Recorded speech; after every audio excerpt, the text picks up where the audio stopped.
Hi everyone, and welcome to the 10th year of A Stitch in Time. Today is Wednesday, January 7th, 2026, and this is episode 319. Yesterday was my 9-year podiversary. And you would think after recording so long that it would be a piece of cake. But I am feeling extremely rusty today, and I've already recorded and re-recorded this intro too many times to count.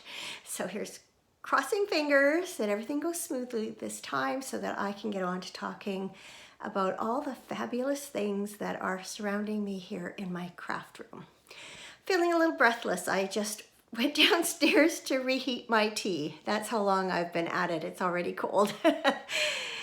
I'd like to welcome both old friends and hopefully some new friends to the channel.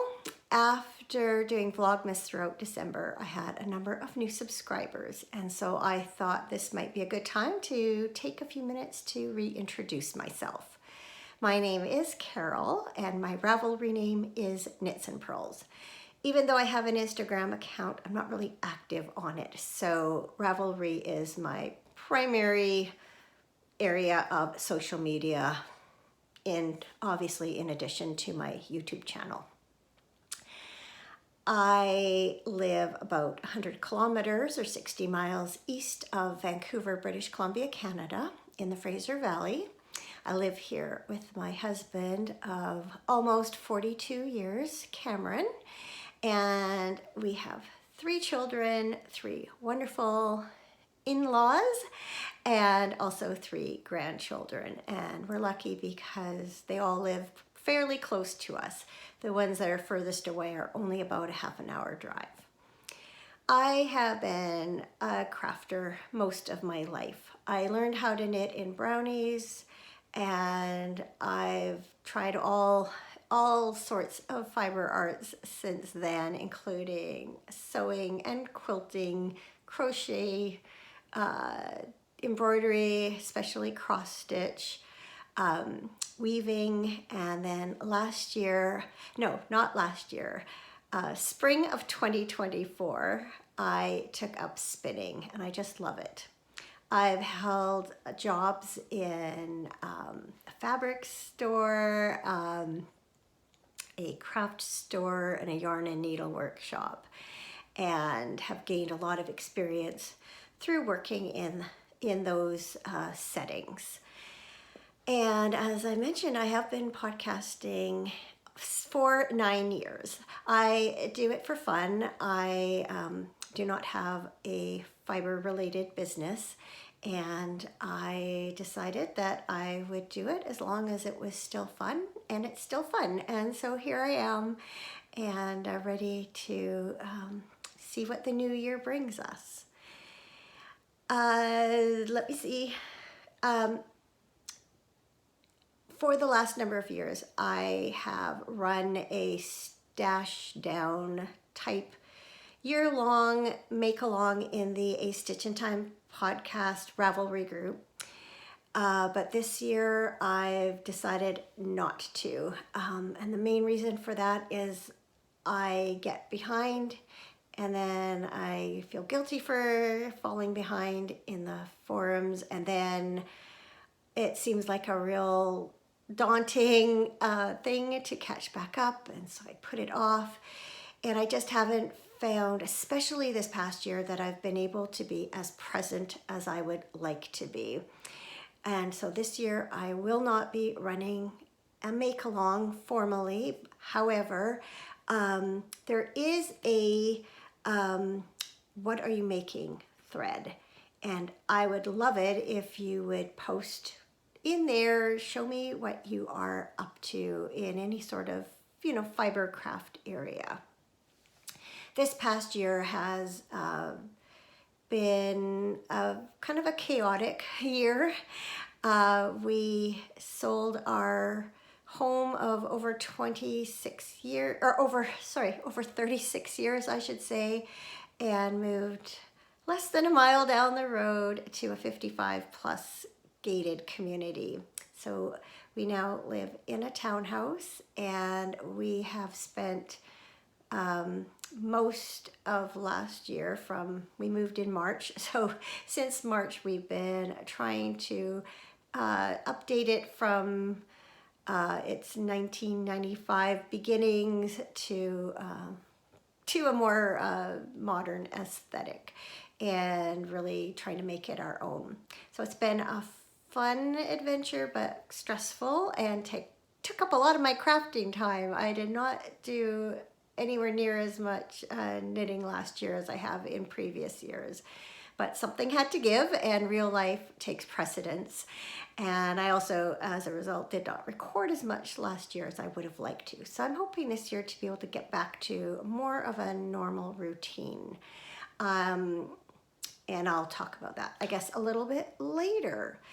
So as a thank you to all of you who did participate in the Stash Spectacular 2026, I used random number generator to pick 5 posts, and I would like to give the authors of those posts the opportunity to pick out a pattern on Ravelry up to $10 US in value, just as a thank you for participating. And many of you have been participating in the group for a number of years. It was really nice to see a lot of familiar names pop up when I did the draw.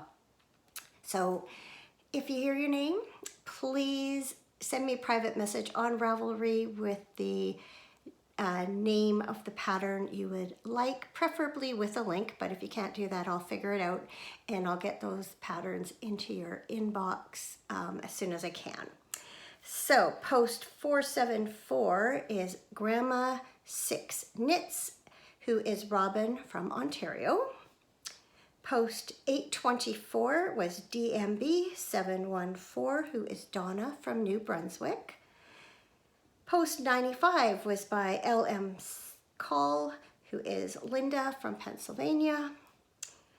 Post 214 is Cat in a Pickle, one of the best Ravelry names ever, and you should check out her Ravatar. It's exactly what it says on the label, and she's from the UK. And then post 769, who is M's Little Nest. That is Emma from New Zealand. So thank you to all of you, and to the rest of you also for your participation this year in the Stash Spectacular, but also many of you for lots of years in the past. I made it through the whole intro. So now let's talk about some finished projects. I finished 2 pairs of socks in December. First up are before I talk about those, sorry, should really read my notes. Look, I have a beautiful new notebook to start the year. I had, I think, just one double page left in my old notebook that I use for show notes, and I thought, nope, I'm gonna start the new year with a new notebook. I picked this one up on a sale table, I think a year or so ago. And yay, I finally get to use it. So I should actually use it and read what I wrote, right? In December, I hadn't really planned to do this, but I kind of on a whim decided to make some Christmas baubles. And for those of you who did not watch Vlogmas or have not watched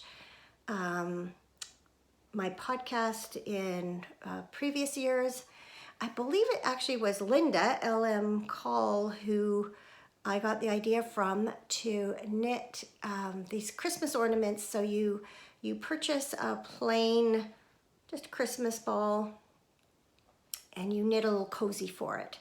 And the pattern, she has numerous patterns. The designer is Stacy Lewis. So all of the baubles I knit in December were from her 12 Days of Baubles, most of them from part 1. And so I'm just going to be, as I'm talking, putting up some pictures of the ones that I knit.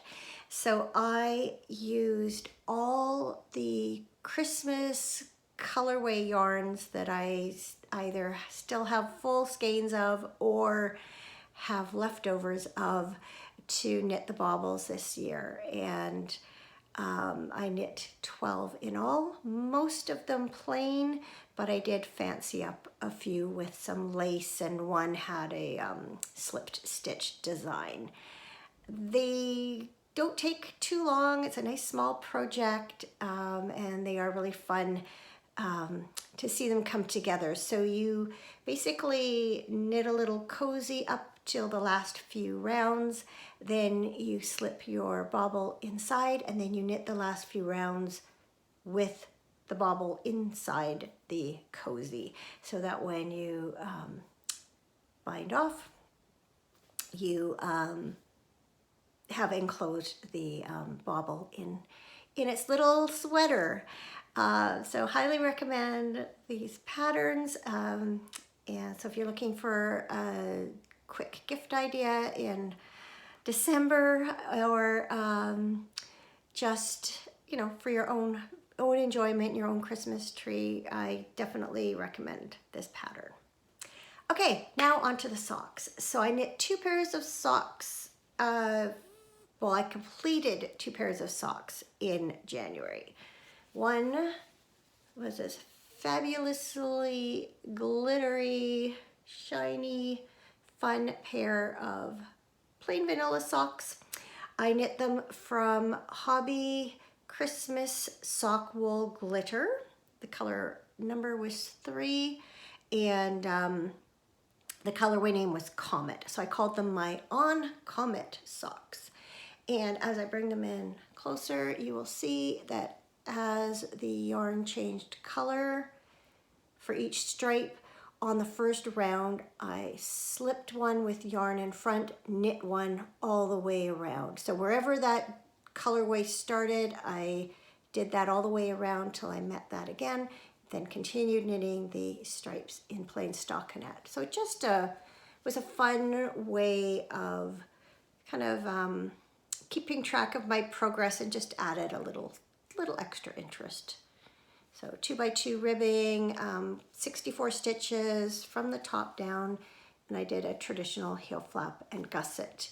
And I managed the yarn I added in, started with this same green stripe, because I couldn't find anything complementary in my sock yarn solids or leftovers, and so I decided just to stay with the same yarn. So I haven't worn these yet. I won't wear these now until next December. I have amassed quite a collection of wintry themed and holiday Christmas socks. And this is someone who at one time really didn't see the point of knitting socks for holidays.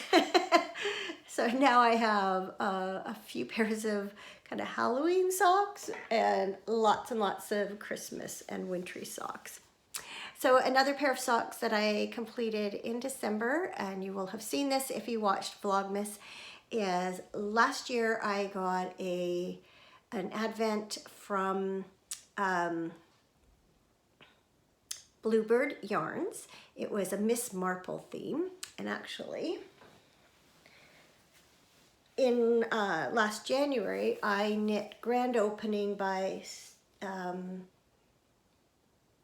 want to say Stephanie Lotvin. I hope I'm right. I will put the correct name down here if I'm wrong, but I'm pretty sure that's who it's by, of Tilly Bean Knits.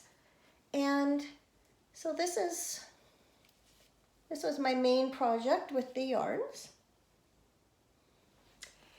And I always like, if I've got enough yarn left over, I like to knit myself a pair of scrappy socks from my advents. And so throughout Advent this year, I knit some scrappy socks with last year's Advent. So I started at the toe with color 1. I cast those on prior to December so that I'd be ready to go. So I did the socks in color, or the toes in color 1, and then I worked my way up to color 24. And I used leftovers from the day 25 skein, Christmas in St. Mary made for the heel. So it was really fun to revisit this Advent throughout December. I had kept it all in its little original bags with the colorway names, and so yeah, it was just fun to rediscover it and then see them all knit up. So I do still have a fair bit of leftovers from in some of the colors, especially some of the earlier colors, because on the shawl, you know, you were just knitting very small sections with them. So they'll make another appearance at some point when I feel like digging them out. So speaking of tea, a short time ago, did I say that? Maybe I said it on, I think I said it when I was recording this intro. I've done so many I forget, but I just went down and heated it up again. So I'm gonna take a sip. So I found this cup while I was Christmas shopping for a friend of mine. And I just thought, well, that has to come home with me, because look, it's not just knitted items. There's tea, there's crochet hooks, and I know there are snowflakes on it, but I plan to use this all year round because I'm a knitter.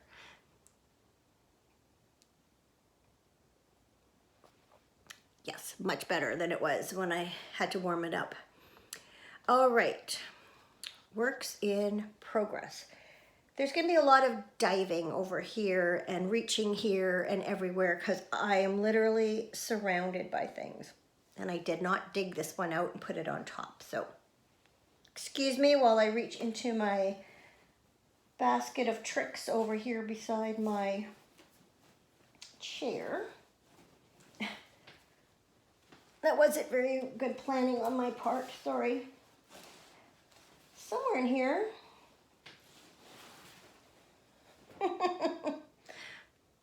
somewhere in here should be a bag with some socks in it, but I don't see it. So I'm gonna go see if I left it downstairs. I'll be right back. Silly me, they were here all along. I just thought they were in a different bag. So on Christmas Eve, I had finished up my other Christmas socks, and so I cast on this pair from the newest West Yorkshire Spinners Signature 4-ply Sparkle Christmas colorway.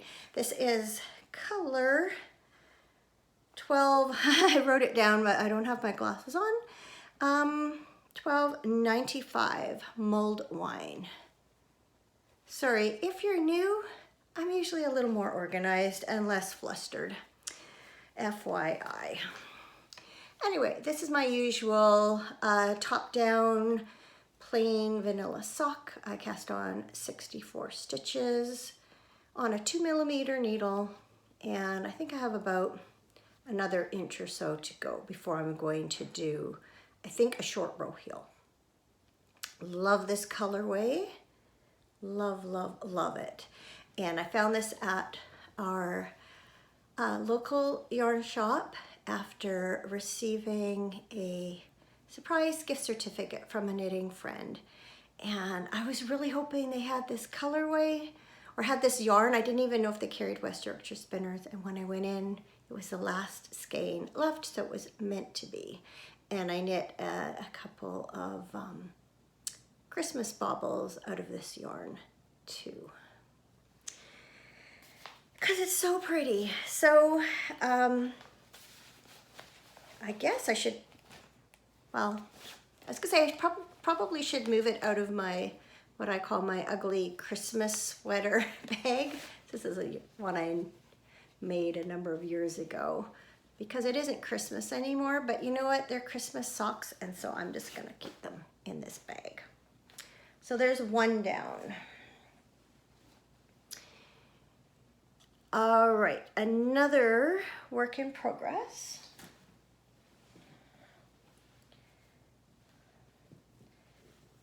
the yarn's just caught on something here. There we go. I am making the Unwinding Hours shawl.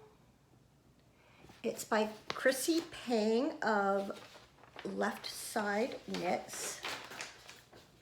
This will see if there's any important information. That's just blocking info, so nothing proprietary. So I've had this pattern for a long time, and it was knit for hand spun. And so I've always had it in the back of my mind that I would use it to knit some hand spun. And so I did cast this on last week, I guess. This is hand spun. I spun from, I think I have the tag here. Yes. Fibernymph Dye Works. I had 2 braids of this, and so I spun one end to end, or top to bottom, and then I split the other, I think it was into 4, and spun those end to end, and then plied them together. So it is a 2-ply, it's very fine. It's a mixed BFL, and the colorway is This Day We Fight, which is a colorway that Lisa dyed for her annual fundraiser.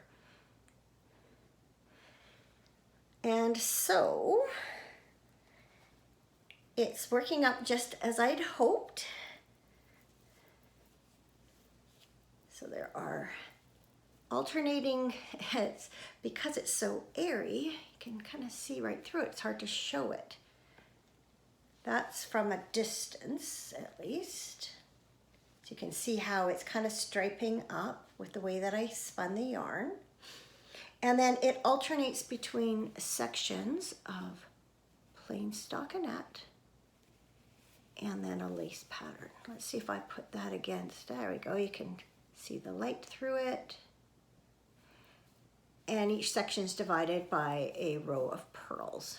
And then it's a triangular shawl, so you have the increases down the center spine and then on each edge. So pretty colors, warm golds and browns, oranges. So I've been enjoying that. The pattern, you would think it's only 4 rows. Well, no, it's not only 4 rows of lace. It's only 4 rows of lace, but you have to be mindful on the way back. It's not just straight purling. And even though the lace is not difficult, I haven't got it memorized. So I do need to follow the pattern every time I knit the lace sections. So that's a little bit of a nuisance. Excuse me, I've got my nose dripping there. It's a bit of a nuisance to have to look at the pattern all the time, but that's okay. So yeah, it's kind of almost brown and gray, purpley gray. It's hard to get the light just right. It's kind of late afternoon now. I've got my ring light over here. I've got my window over here and my overhead on, so I've got a lot of light. It's just maybe not the ideal light setup, but it's the best I can do for this time of day. And finally, I believe I showed on my last episode, I had purchased yarn from, what's it called? Holst Garn. They're super soft. I had purchased 2 sets of yarn to do Stephen West's new Hyber knit-along shawl called the Icelandscape shawl. As soon as I saw it, I knew I wanted to make it. And I went on the Stephen and Penelope website. I was looking at the different kits, and I was drawn to 2 kits in particular, but I couldn't bring myself to spend as much as I would have had to purchase them and have them shipped. And so I opted for a less expensive option, which then allowed me to not have to decide between which kit I liked best, I basically bought yarns to do both. So it's not the exact yarn that was called for, but I put together two palettes that were very similar. So I put them away. Oh, now my nose is itchy. Pardon me. Oh, that's what happens when you're surrounded by fiber. So before Christmas, I had done, let's see, 1, 2, 3 sections. And so with the new year, I've been working on section 4 of each shawl. So this was what was called the Winter Jewels colorway. So again, not exactly the same, but a similar palette. Oh, this light behind me makes it difficult to show. Basically blues, greens, and some purples, and then a bit of brown. So this is the first section, the garter stitch stripe. Then there is this syncopated brioche section. It's the only second time I've done brioche, but it was really fun. I really want to do a brioche hat. Another garter stripe section, and then this, I can't remember what they call it, but it's like a woven section. And so you use all the different colors in combination. And that was really fun to do and see how the colors played with each other. So in the first go round, you use colors 1 and 2, with the color 1 going this way and the color 2 being the garter stitch. Then so on with 3 and 4, 5 and 6 and 7 and 8. And then the next time around you reverse the colors. So instead of this section, the green is the garter and this teal color is the middle part, and so on. So really fun way to play with the colors. So the second iteration of this shawl is in what was the Geyser colorway, or something very closely resembling it. And it looks like this. So again, that garter stripe section, syncopated rib, garter stitch stripes, and I've only just done that much of the kind of basket weave section. So as you can see, two totally different looks with the different color palettes. And I love them both. I would be hard pressed to say which one I like better. Probably this one, because to me it's definitely, when I think of Iceland, this is the color palette I think of. But then I love my jewel tones.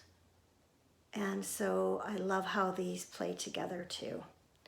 So what I have been doing is kind of working back and forth, doing section 1 with this, section 2, or section 1 on this, section 2, section 2, etc., etc. And so it's been fun to pick that back up again in the new year. So enjoying those very much. All right, time for another sip. Spinning. All right.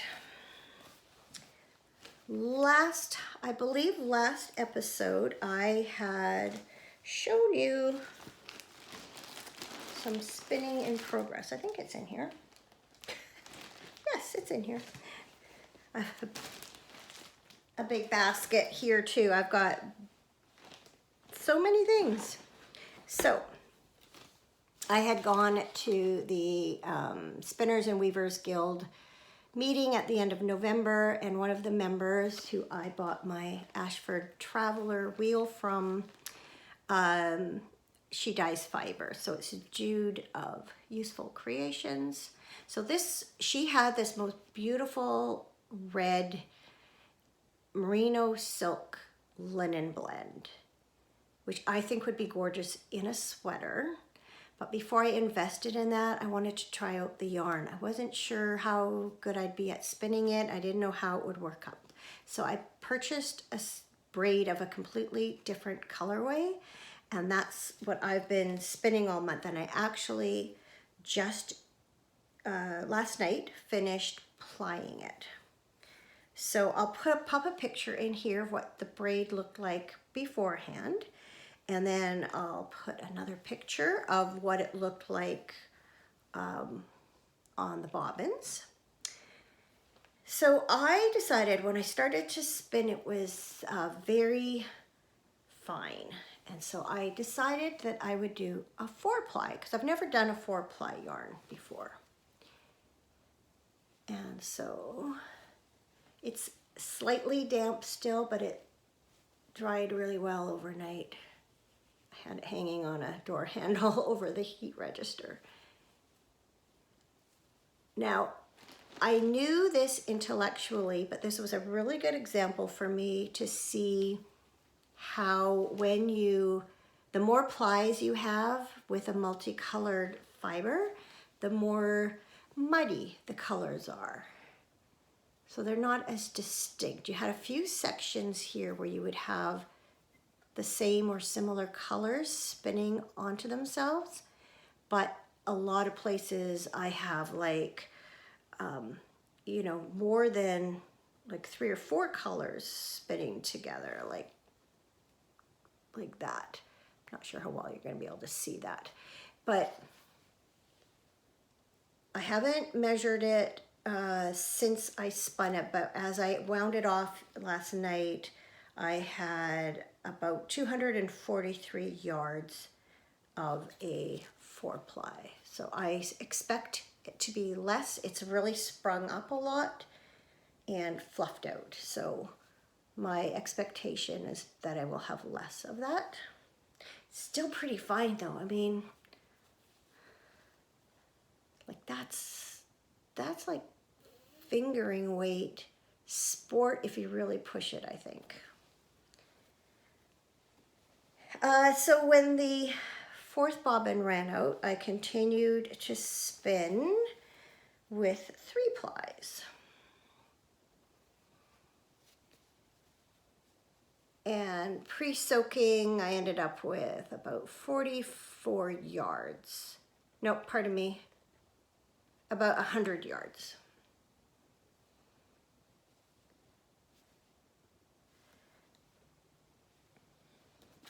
Then I carried on doing a 2-ply. I didn't have as much of that, but you can see just by even 1 less ply how much more distinct some of the colors are. Sorry, my lighting, as I said, is not great, but it's surprising, especially in person. So I only ended up with about 22 yards of a 2-ply. And then I practiced my chain plying with the rest, and that was about 44 yards. So that you can definitely see as the colors are spun together. Like, look at the difference between 4-ply and chain ply. It's so fun. I love learning. You know, every spinning experience is a learning experience. So I wasn't sure about the linen component, and there were times when it was a little bit of a pain to spin. But overall, like, I think I could wear this next to skin. So I think I am gonna bite the bullet and buy a sweater's quantity of the red if Jude still has it, because red, it's my favorite color. When I saw it, I just gasped. It was so beautiful. And I know spun up, it will be less, there's all different tones of red in it. So I know spun up, unless I do chain ply it, the colors will be a little bit more mottled. but I think it's still gonna be gorgeous, even if I end up doing like a regular 3-ply or something. So anyway, that's my spinning. Now, unfortunately, as I was plying it yesterday on my electric eel 6.1 e-spinner, my spinner just stopped.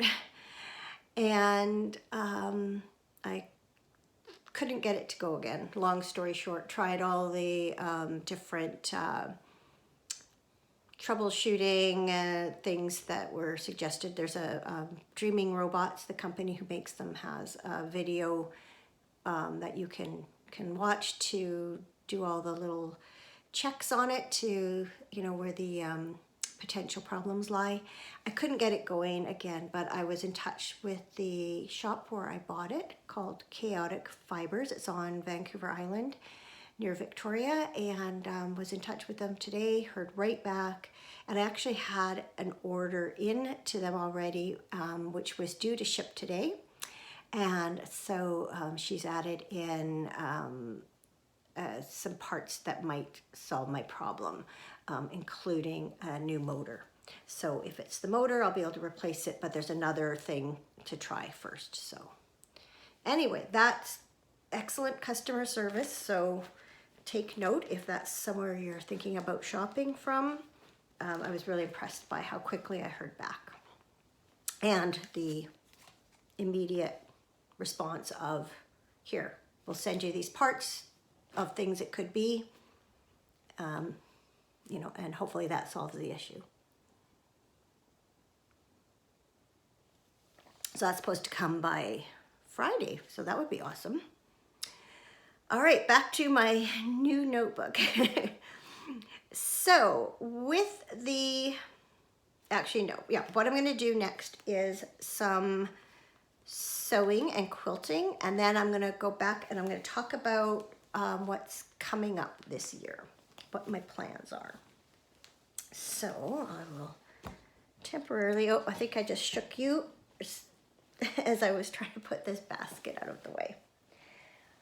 If you were watching during Vlogmas, if you've watched for several years, I have been wanting to make placemats to match my table runner. So I bought a bunch of this fabric. I bought a few years ago.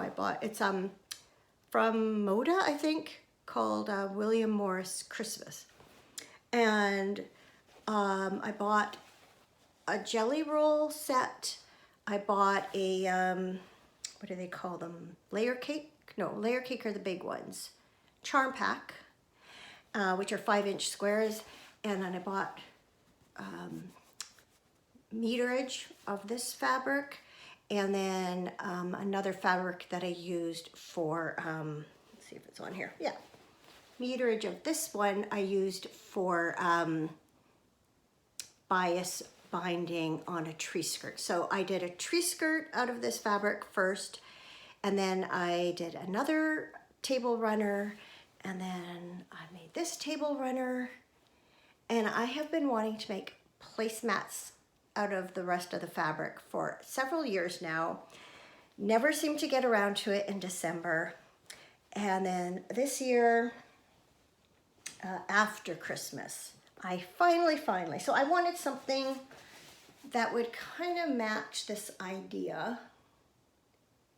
And what I ended up with was not exactly what I planned, but close enough. So I echoed the center square with the diamonds leading out from it, but I wasn't thinking about the fact that because the fabrics were not going out to a border, but they were joining in with each other, I didn't end up with quite the same look as this, but close enough. And so I just went through and kind of matched up a whole bunch of different of the jelly roll strips, and then in the corners, I cut the charm pack, the charms in half, and was able to use one for the corners. And so I ended up with 6 placemats. So I backed them with this fabric. So what I did is I sewed the fronts together, and then I layered them with quilt batting, and then the backing, put right sides together, sewed around, left a little gap to turn. And so then I stitched all the way around and then stitched in the ditch along all the strips. And so you can see the quilting on the back follows that design. So they're all different.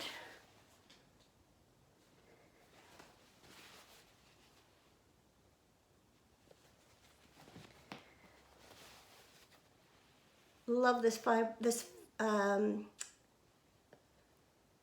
fabric collection. I intentionally bought something that had both red and green and blue in it because of our old house and the colors that we had in it. This new place, we don't have the blue so much anymore, but it's still fine. I mean, it's Christmas and it's beautiful. So yay, finally, and now I can put these away. We de-Christmased our house on Sunday, but I asked my husband to make sure that the bin was accessible so I could just lift the top and put the table runner and placemats away until next year. And then while I was going, I had all my fabric out and batting and stuff, I came across a piece of fabric that a knitting friend had gifted to me, and I thought before I put everything away that I would use it to make a bag. And so I made this bag. Isn't that beautiful?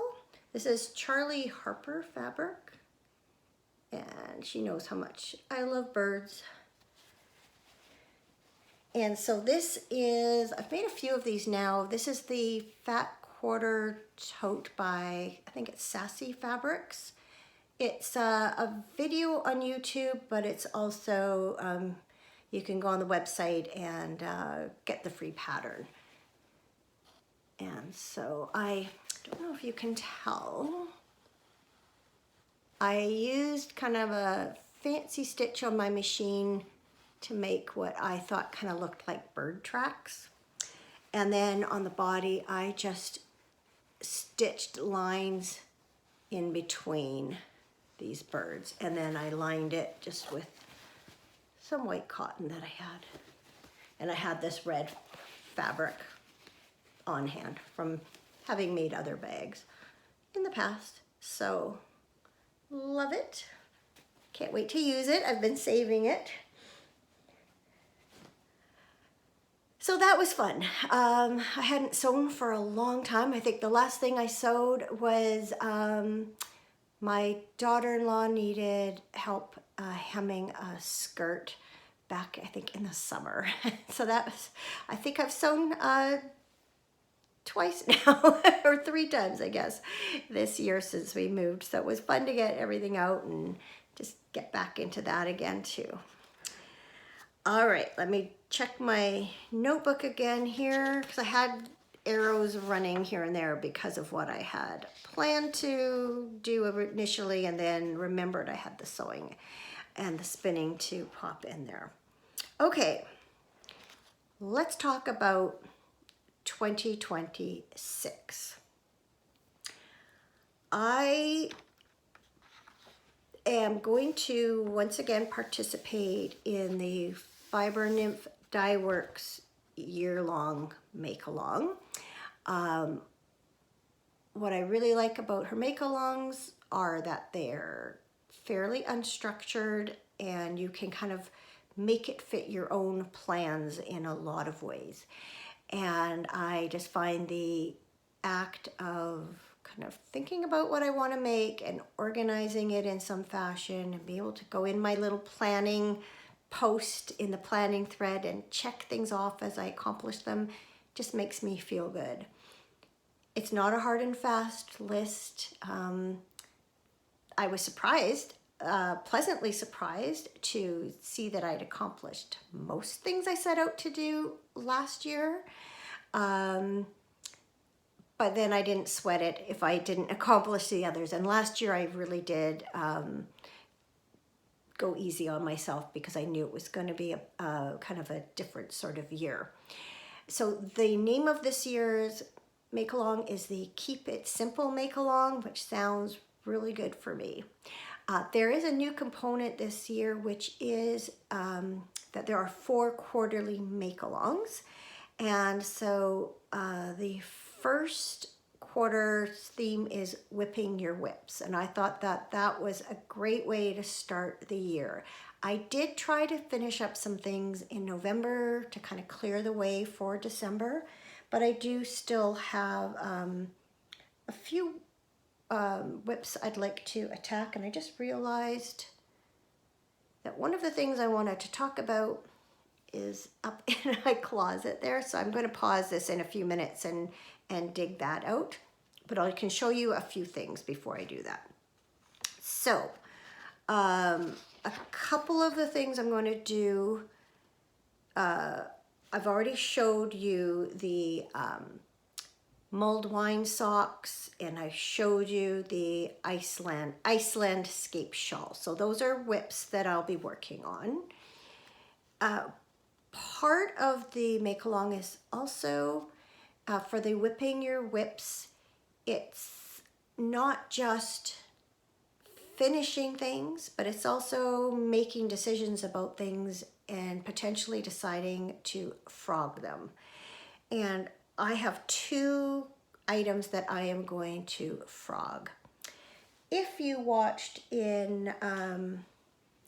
Vlogmas, you may be wondering where my St. Mary Mead socks are. So this yarn is Christmas in St. Mary Mead, and it was the day 25 skein from last year's Advent.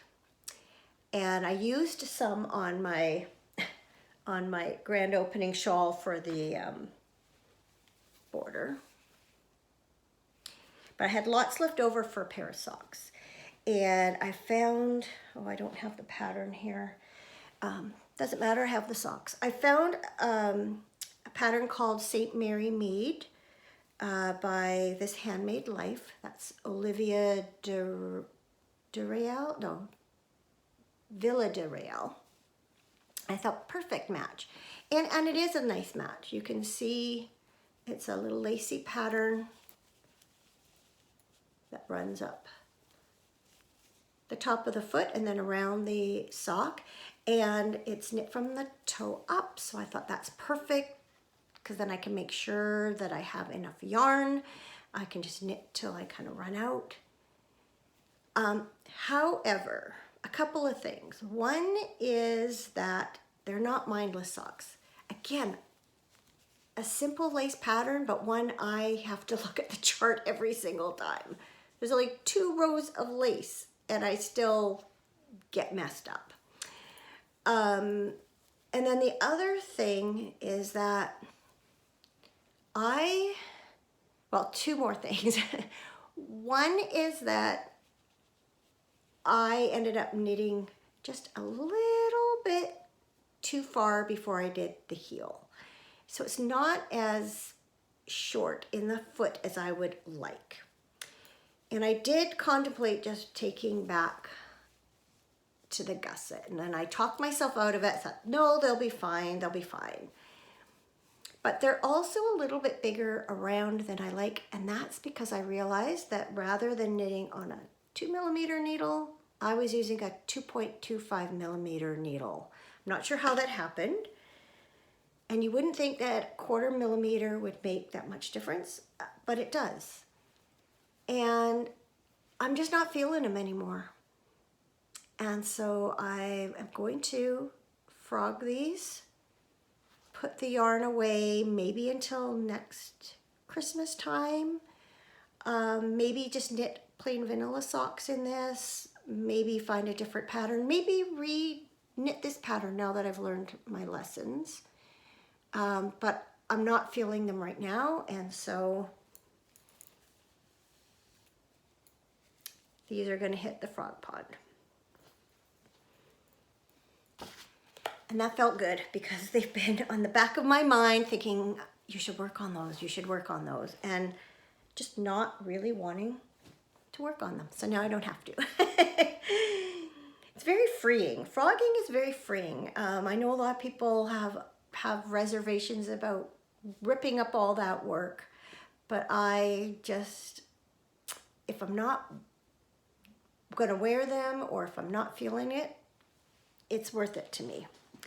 And along that note, I made this, I think it was a couple of years ago. This is the Killer Queen pullover by Mary Annarella of Lyrical Knits. It's a beautiful color. When I saw the pattern, I loved it immediately. I went and picked up, I had this yarn already, which is Cascade 220 Super Soft Effects in the Lightning colorway. And I went down to the yarn shop and I found this Cascade 220 Superwash in the Marionberry colorway. They went together really well, got started, stalled out, finished it. But you know what? It feels, with all the patterning on the body, and some of it's almost textural, even though these aren't technically like baubles, it feels a little bit raised, and these definitely are a raised texture. I just feel bulky in it. And it's interesting because I was looking at the project page for this today when I was making show notes, and there's a photo of me wearing it, and it actually, I think it looks fine. But I'm also a few pounds heavier since then, and if I felt big and bulky wearing it then, I'm gonna feel even worse now.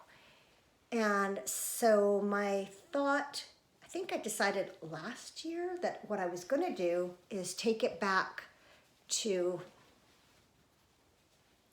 either here, where sleeves came in, or just do to this part. I was gonna take it back anyway. Sorry, it's hard to see. And then do the rest of the body in plain and the rest of the sleeves in plain. And I went back to the yarn shop. They had another skein of yarn, same dye lot and everything. So I've had it tucked away. But since then, I've decided that if I really wanted it, I would have done it by now. And I think in general, as much as I enjoyed making this, and I think it's a fun sweater, I'm going to frog it and just reclaim the yarn. So I will now have 5 skeins of the plain and 6 skeins of the other, which gives me enough to make a sweater out of each. And so that's what I'm going to do. And so say bye-bye to the Killer Queen. I'm killing the Killer Queen. So that's the last time you will see it. And then one day I'll transform the yarn to something else. So again, let me look at my notes.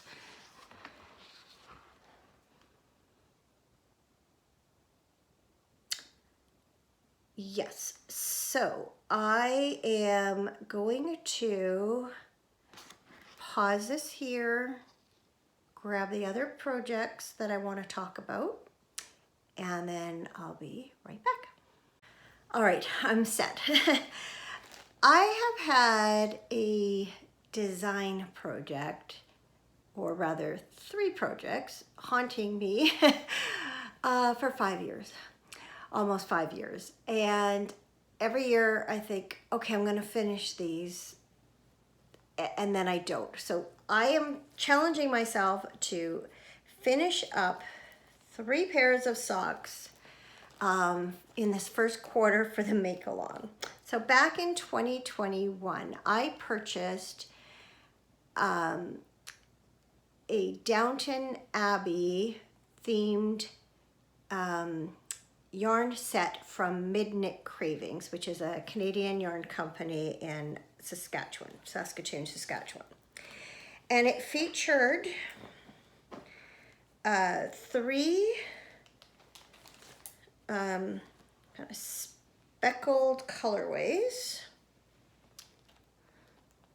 That was for, I don't remember if they were called Lady Mary, but this was Mary. This was Edith. And this was Sybil. And then they also came with smaller amounts of this kind of dusty pink, brownie pink,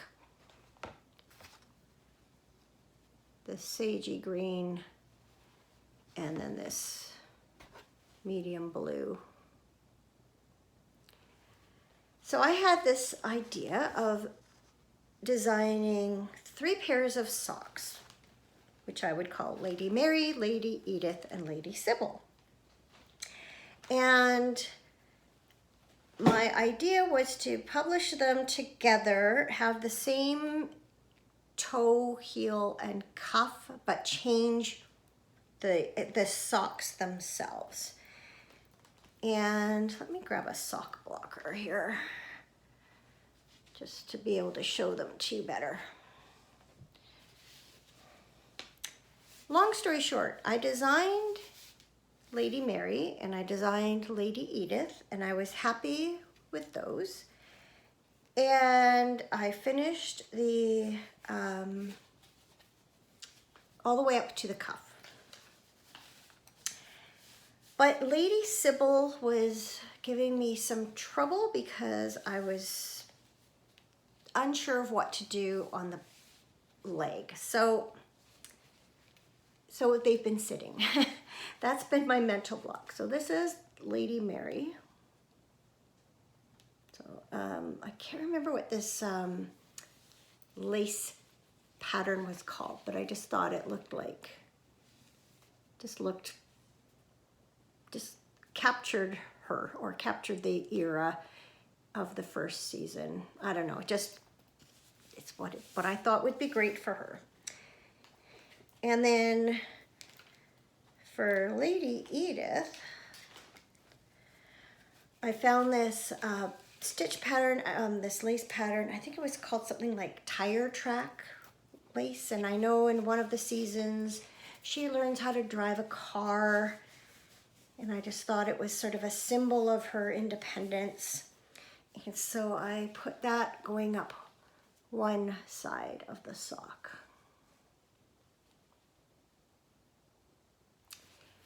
So then the other side is just plain. And for Lady Sybil, this is better shown not on the sock blocker. I found this umbrella lace pattern. So that looked like a parasol. So my plan was to run this up the front of the leg also to carry on. But then I thought, oh, maybe I should have a different pattern going up the back of the sock, the back of the leg. And I never could decide, A, if I wanted a pattern there, and B, if I did, what it would be. And so they've been stuck in limbo for 4.5 years. I was very gung-ho when I started. It didn't take me long to make these up at all. So my goal for this first quarter of the Makealong is to finish the socks. I will most likely not put them out as a pattern because I feel like maybe the Downton Abbey era has come and gone. And also, I just think I just want to do them for fun, and maybe that will make it more fun for me, because I think also part of what's been holding me back is the knowledge that I have to make the right decision and be able to put it all out very clearly in a pattern. And so I think if I take that obligation part of it out of it, I'll be more inclined, more excited to work on them. So they have been sitting in this bag that I made for far too long, and it would be nice also to just reclaim the bag and use it for a different project. So I have this cute little teapot charm. I think I found that at Michael's one time. Just thought it looked good on there. So that's another project for Q1 at some point. And then another is to complete my summer bell pull. Now, this is not that old a project. I started it, I think, the year before last. I finished my autumn one, and then I started summer, and I have been working on this year. So there's SUM.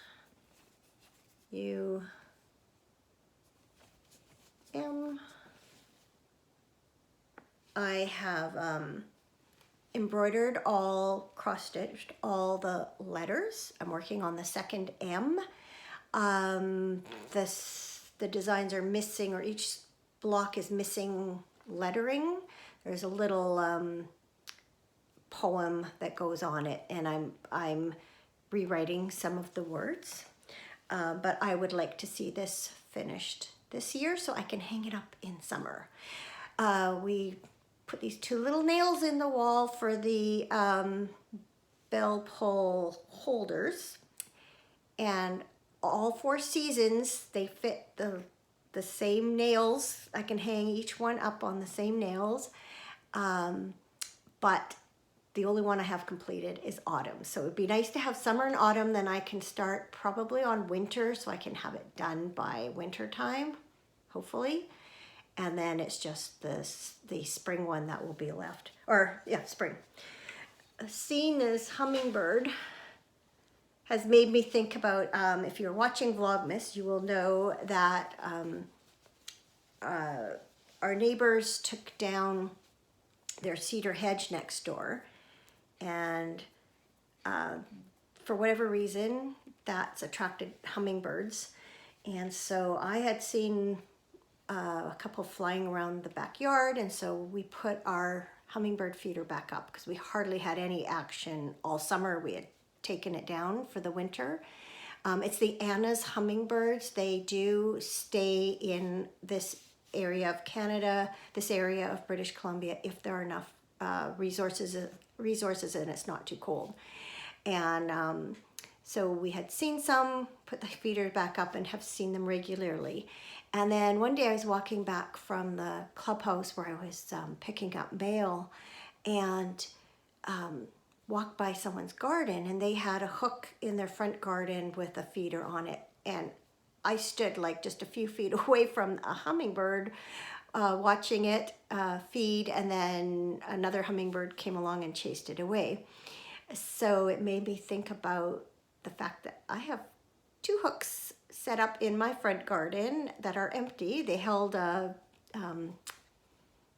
hanging baskets in the summertime, but I thought, I'm gonna hang my another feeder up there, see if I can attract them. And today, for the first time, Cameron was just leaving after lunch, and he saw one kind of fly in the general vicinity. Fly. Oh, I know. He saw something. He saw it fly, land in a tree. He pointed it out to me in the tree, and so when he left, I kind of waited and watched, kind of out of sight in our bedroom, where the window looks out onto the garden. And sure enough, a hummingbird came back. Actually, one came back, got chased away by another.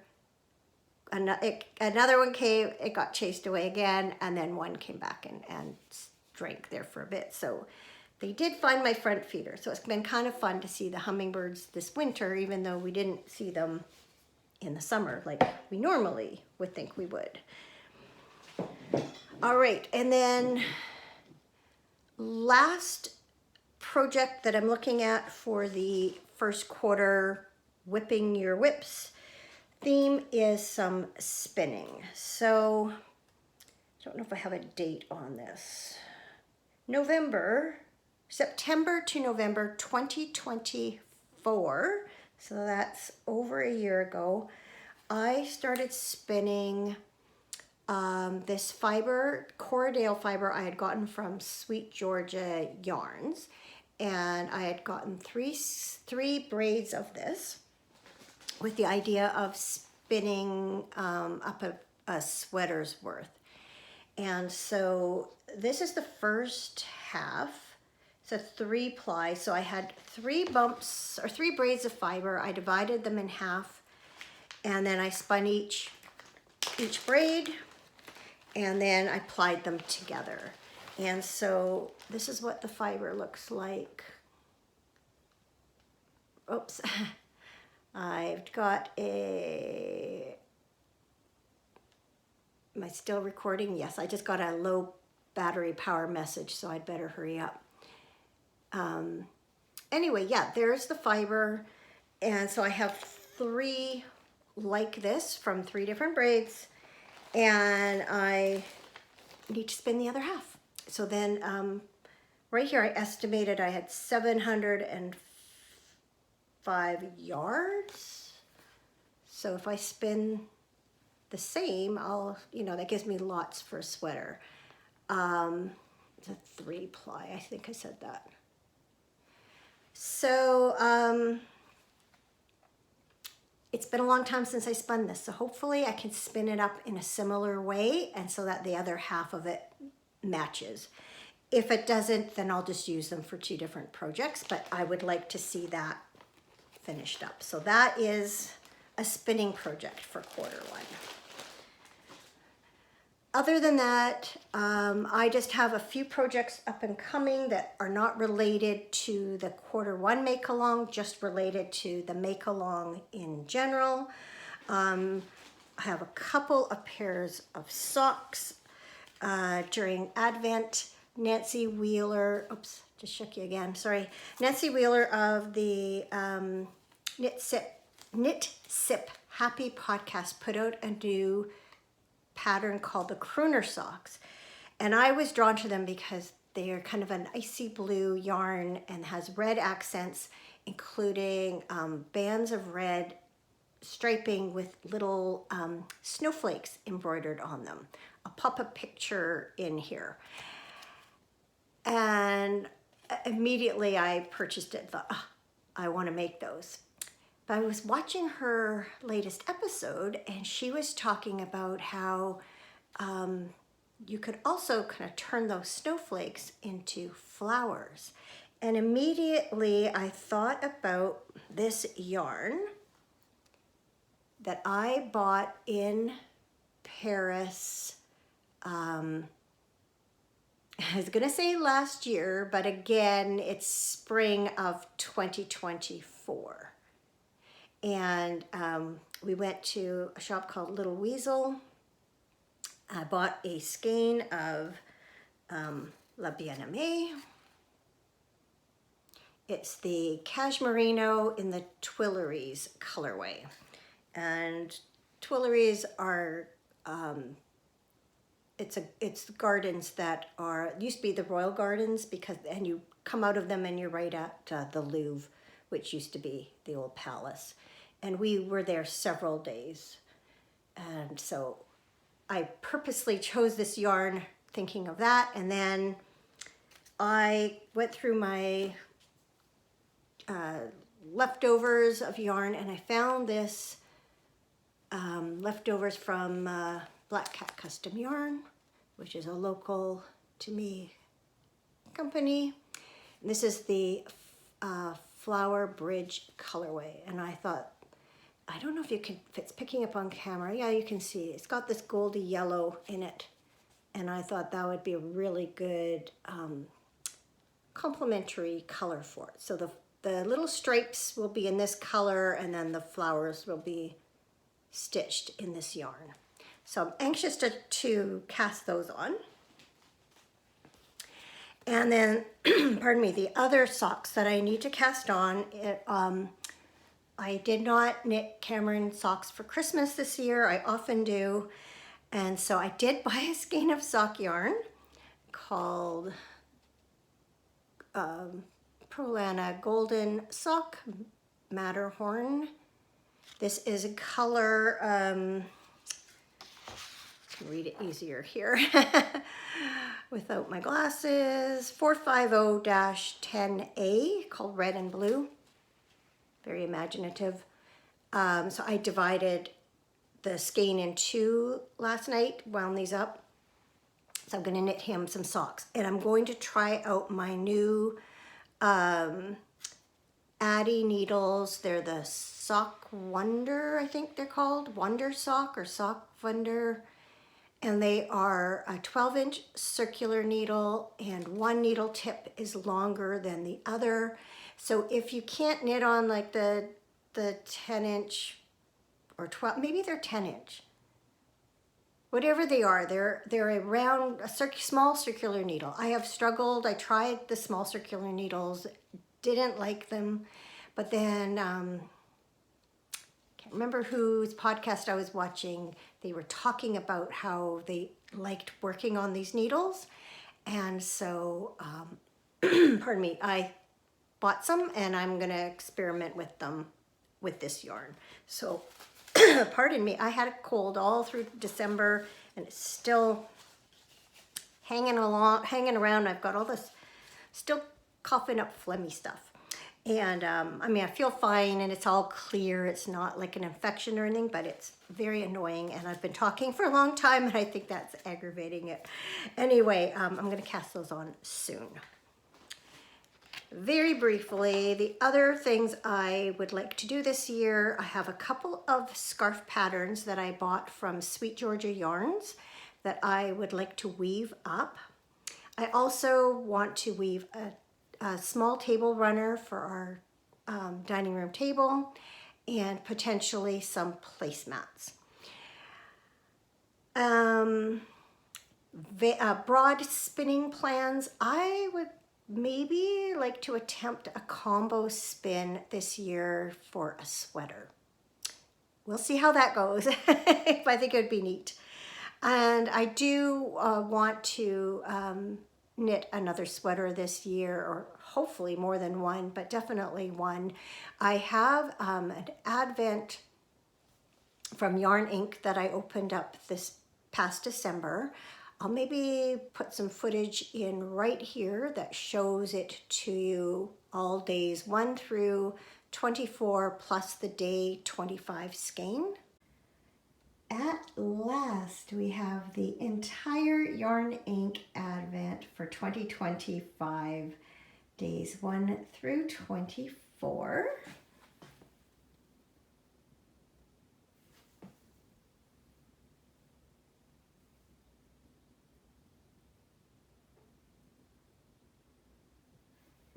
And with the day 25 skein.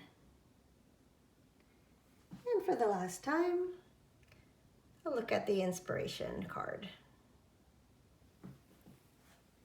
I just cannot wait to make something from it.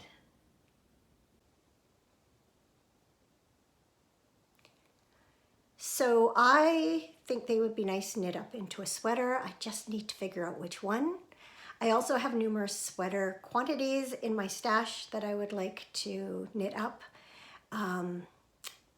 There are several sweater patterns I've been looking at lately, so which one I end up choosing remains to be seen, but it won't be until at least March or April anyway, because I want to really concentrate on quarter 1 with the whips I've showed you and the couple of new cast on. Pardon me. Okay, that brings me to life stuff. So we had a really nice Christmas season this year. It was the first one in our new house, so it was fun decorating it for the first time. Again, pardon me, I'm going to stop this, clear my throat, and come back.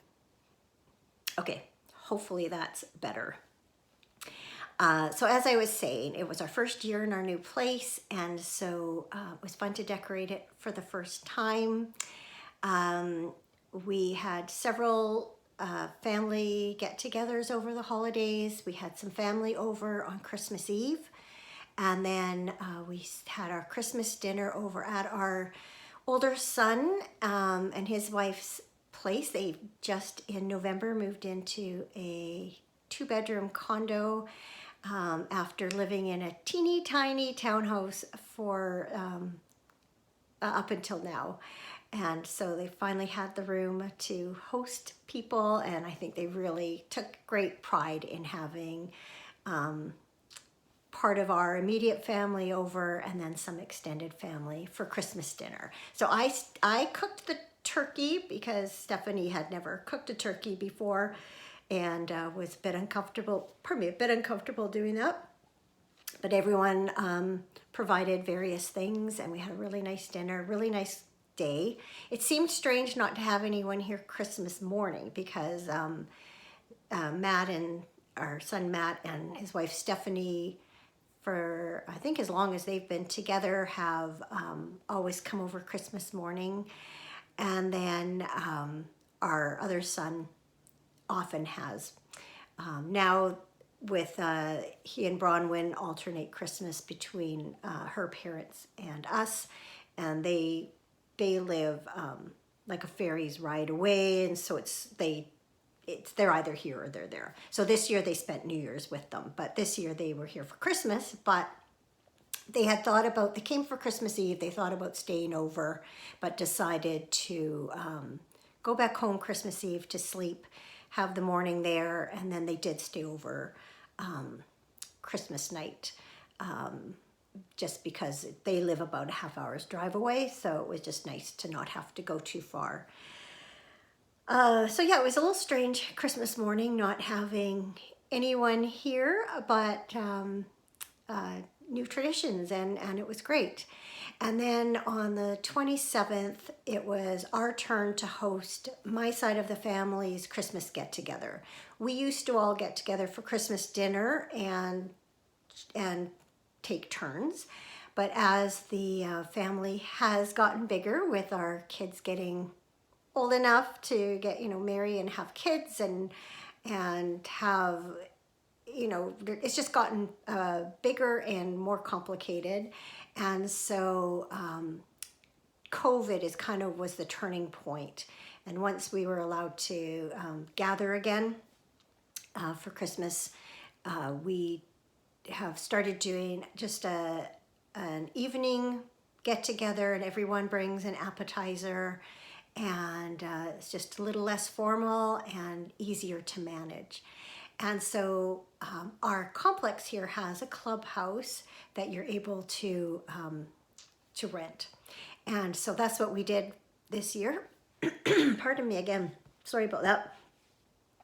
And it worked out fantastic. There's a kitchen there, they have warming trays, lots of tables.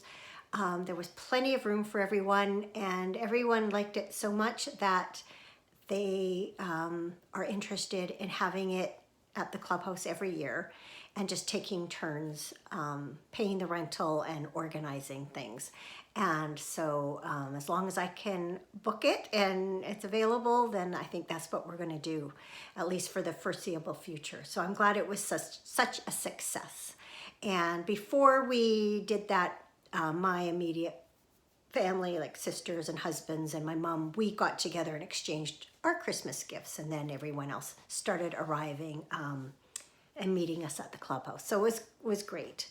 And then we had one more kind of big event during the holidays. A friend of ours, we'd been invited to her 65th birthday and had thought about it and then decided not to go. It meant that Cameron would have to take half a day off of work. He'd already taken some holidays for Christmas time, and it's a long ways away. It's out by Vancouver Airport, so it's about a 2-hour drive on a good day.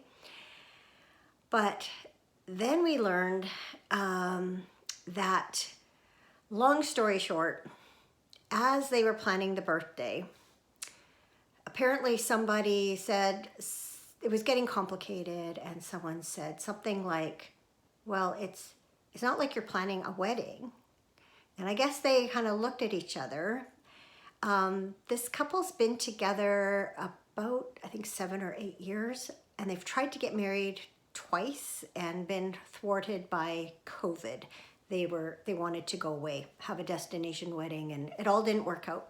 So they decided, I guess just a few weeks before the event, to, you know what, let's turn this into a wedding.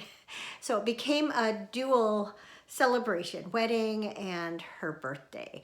And this is a friend that was first met her when my two of my older sisters were in high school. She became a good friend of one of them, gradually became a friend of the other also. And then she married a friend of my husband's. And it's through that we kind of met each other, that sort of circle of friends. And so obviously if she was getting married again, that first marriage didn't work out, but because they were together, gave us an opportunity to meet. Anyway, because it was the wedding, sorry, going on and on, we decided to go with one of my older sisters. So my sister, who was out from Toronto, was her original friend. And she was able to meet up with her the day they were flying out, because they were flying out the day before the party. And so they did get to meet up and see each other. And then my other older sister, who was also friends with her, the four of us drove in together, and it was nightmare. It took us 3 hours.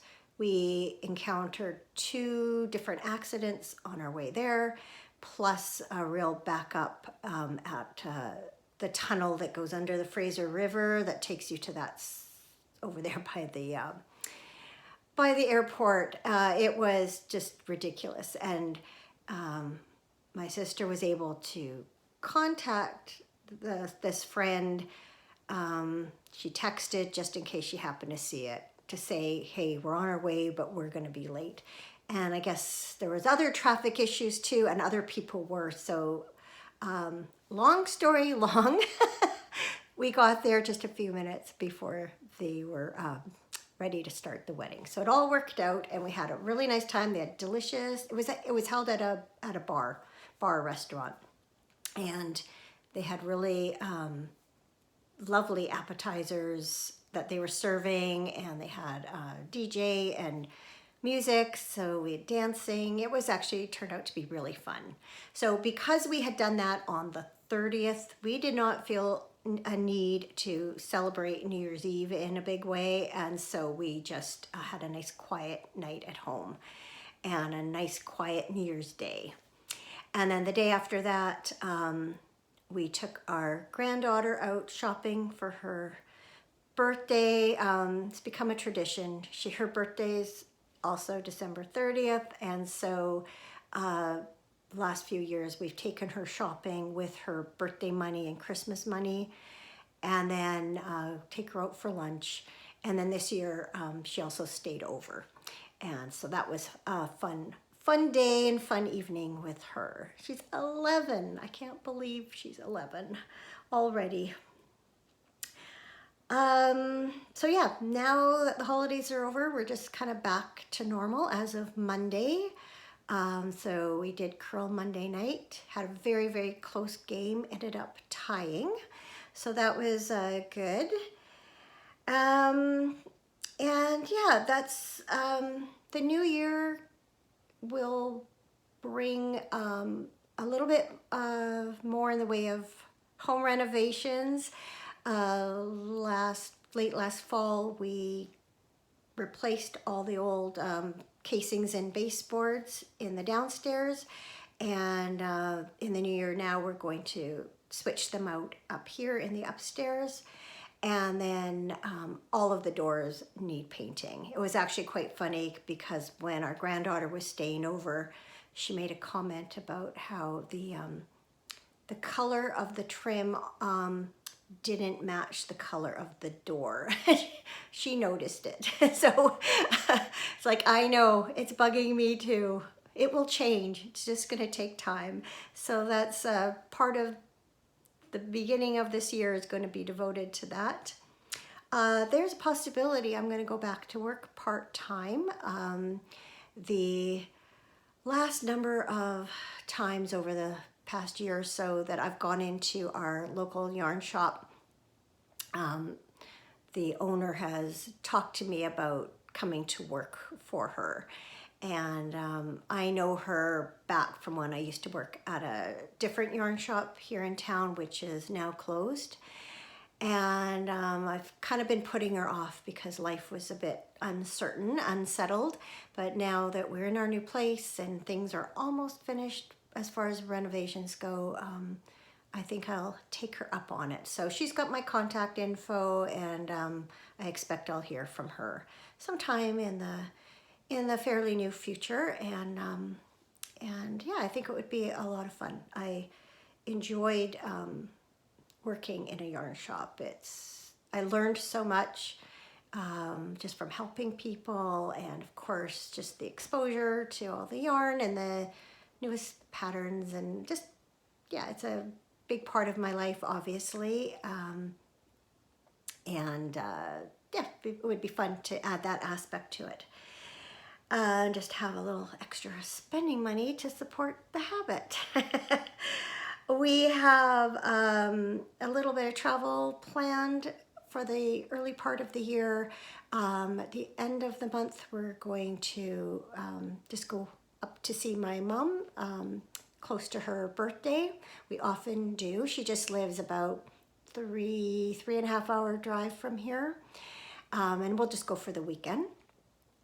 And then mid-February, we are going to Quebec City and Ottawa with our younger son and his wife. So we'll be there in Quebec in time for the last part of the Winter Carnival. And then Bronwyn has a couple of brothers that live in Ottawa, so we will see them. We've met one brother and his now fiance. They got engaged just at Christmas time. We met them at their wedding in September, and then we haven't met her other brother. And then also I have a nephew that lives in Ottawa and not yet met his wife or his two kids. My sister who lives in Toronto and her husband are going to meet us in Ottawa and spend a few days with us there. And actually the brother, Bronwyn's brother and fiance that we've met are going to join us in Quebec City. So Quebec City, we'll spend time with them there. Then we'll take the train to Ottawa and then spend a few days there and fly home. Oh dear, I've got 10% battery remaining, so I really need to wrap this up. Good thing I'm on my last thing, which is something good. I like to leave my episodes on a positive note. So I have many good things to tell you.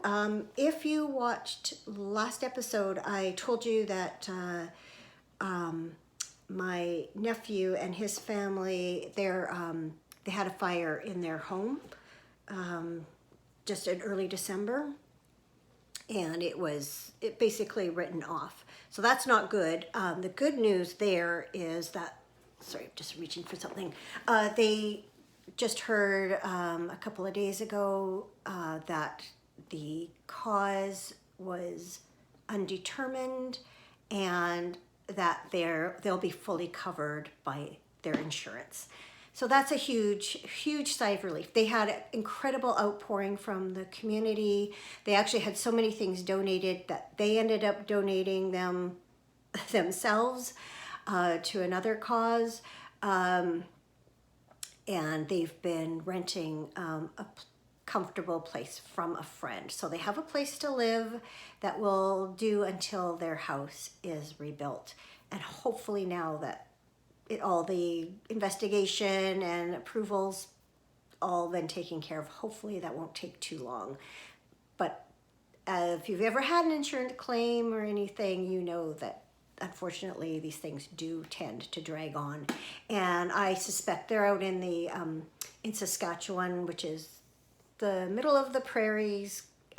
My hunch is there won't be any building going on for a while anyway because of weather. But at least they now can breathe a sigh of relief. So another good thing is my sister, younger sister, Janine, had my name for Christmas. And this is what I got from her. It's called, guess where, Trips. So what it is, this one is the Taste Trail. So you get this little box with a folder. And the first thing you open is an envelope, and it tells you about before you go. So you learn that you pick a date that you want to do this, and then you leave for a day of surprise destinations. So this one, the Taste Trail, they recommend you leave between 8 and 9 a.m. You have a driver, and there are 4 stops. So you know that you are going to go to a charming town, family farm. The next one's called On Cloud Wine, so I'm guessing a winery, and a walk in the park. And so before you go, you open an envelope. It tells you your first stop. So you drive there, do whatever activities are suggested, and then before you leave, and they have a recommended amount of time to spend at each destination. Once you're ready to leave, you open your next envelope that tells you your second stop. So you have 4 places that you're going that you don't know until that day, and you don't know until you are ready to leave for the next one. So it just sounds like really cool. You have an idea, like there in one of the pieces of information is you have an idea from your location approximately how long it's going to take you to get to each stop, so you know if it's, you know, gives you an idea of the timing and stuff. But you know, you don't know exactly where you're going. So that's kind of cool. And then she added a gas card and some money for snacks and souvenirs. So that's going to be fun whenever we decide to do it. So, and you can, before you plan it, you can go to the update page, make sure things are, you know, still up and running, if there's anything you need to know about before you leave. So that's a fun thing to look forward to in the new year. All right, if you are still with me, hopefully you've broken this into several sections. I find I usually need to do that on longer podcasts. Thank you so much for joining me and listening to me carry on about all the projects I have on the go, and the ones that I am looking forward to finishing, and the ones that I am looking forward to casting on. So I hope you will come back and check in with me as the year progresses, so I can share all my makes with you. If you are new, please feel free to, well, even if you're not new, please feel free to check out the A Stitch in Time podcast group on Ravelry. I will have links below this video for that, and for all of the projects that I have talked about. But there is I believe it's a welcome thread, so please come and introduce yourself if you're so inclined, and then the what are you making thread. Please feel free to share your makes in there. It's a lovely community. Pop by anytime. So I was going to say something else. I'm hoping to record on a more regular schedule this year. hoping to get back to every couple of weeks. That seemed to work well when it was working well. So hopefully I'll be able to do that. So in the meantime, Happy New Year to you all. I hope your 2026 is happy and healthy and peaceful. The world's a little crazy right now, and so hopefully we can find some comfort and sanctuary and refuge in our crafting. So thanks so much for joining me today, and I hope to see you again very soon. Bye for now.